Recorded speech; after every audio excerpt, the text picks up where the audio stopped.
I said to some of you a few weeks back that every sermon, every message that's proclaimed from the pulpit of a Christian church is dedicated to the glory of God.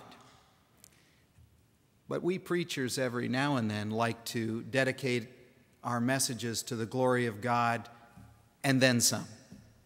Today I want to dedicate my message to God's glory, of course, but also to the men and to the women of this nation of ours who have given their lives, sacrificed so much, both on and off the battlefields throughout the history of our nation, so that we could celebrate and live in the freedom and the peace that we know here in America today.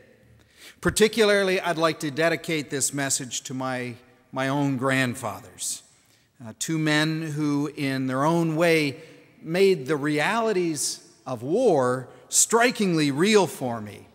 And they did it not by what they told me about war, they did it by what they didn't tell me about war. I'll show you what I mean. My grandpa Jay, J-A-Y, my mom's dad, was not a career soldier. He was a person who enlisted when Canada entered the Second World War around the end of 1938, 1939, with Great Britain. He was a soldier with the Essex Scottish Kent Regiment of the Royal Canadian Army. Now, my grandpa Jay gave my older brothers and I the candy-coated version of his war, the Second World War. He never told it to us straight, not as youngsters anyway. He usually dressed it up in wonderful stories designed to entertain his grandchildren. My grandfather was forever telling us stories about the time he personally almost took out Adolf Hitler and ended the war for us all. I remember my grandfather saying that he one time got wind of Adolf Hitler's parade route, and so my grandfather had to sneak away from his troops in the nighttime, and he climbed up this tree in a nearby town where he knew that Adolf Hitler's parade would be coming down, and figured he'd have a good shot at old Hitler. And as he heard the boots crunching along the road and heard the tanks coming, he was getting very excited because he thought, this is going to be my big chance, he'd say. And he said, I saw Hitler coming, standing up in the open hatch of a tank.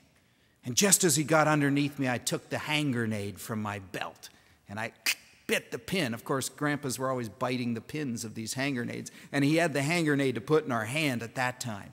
And he'd say, and then I threw my hand grenade down, but they spotted me just as I threw the hand grenade. And old Adolf, he closed the hatch on that tank, and boom! It just rocked the tank, but Hitler made it to safety.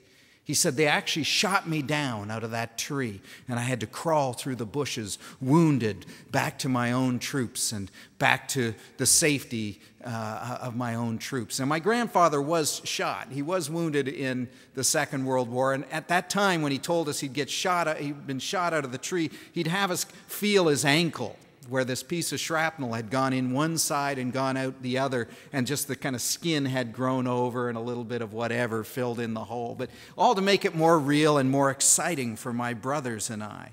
It was very exciting to his three grandsons who wanted to believe in this Hollywood hero version of war, where people could hide in trees and almost take out Adolf Hitler. In fact, my grandfather used to have one of those mustaches that men of his generation used to have, where it grew mostly in the center of the upper lip beneath the nose. And I remember one day my brothers and I were watching an old war movie on television, although I don't think it was so old back then. It was a long time ago, but it was a World War II movie, and my grandfather sort of disappeared for a moment as my brothers and I lay on the living room floor soaking up this movie. Grandpa had gone into the bathroom, and he combed his hair over his forehead, just so. And he came back into the living room with his Uncle Jack's First World War riding crop under his arms. And he waited for a commercial, and he sort of kicked us boys laying on the floor to get our attention. We looked up at him, and he said, "You know, boys, they never did find Hitler's body." Grandpa. My Grandpa Jay was filled with all kinds of stories and songs to entertain his grandkids. Now, some of it might have been because he was the nephew of vaudevillian and light opera house performers, but I remember my grandfather with his Uncle Jack's riding crop from the First World War marching around the living room at his home, sort of singing, "Our soldiers went to war, our soldiers won the war, our soldiers stuck their bayonets up the Kaiser's, our soldiers went to war, our soldiers won the war." No, for my grandfather, real war was not something you discussed with children, so he kept it playful. We got World War II light, so to speak, although he could never hide the tears on days like this, or when his regiment gathered and marched at reunions. We watched and witnessed an entirely different person who choked back tears thinking of the memories and experiences of the Second World War. My Grandpa Giuliano felt about the same way, only instead of masking war behind candy-coated stories written for the entertainment of grandkids, my Grandpa Giuliano just never talked about war at all.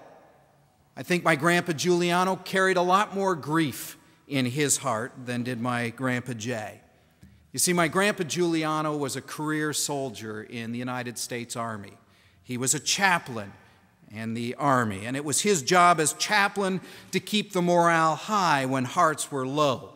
It was my grandpa's job to speak Christ's word of hope deep in the muddy trenches and on the bloody fields of battle. And it was my Grandpa Giuliano's vocation to bury his troops and then write the compassionate letters of notification home to families here in America who were in waiting.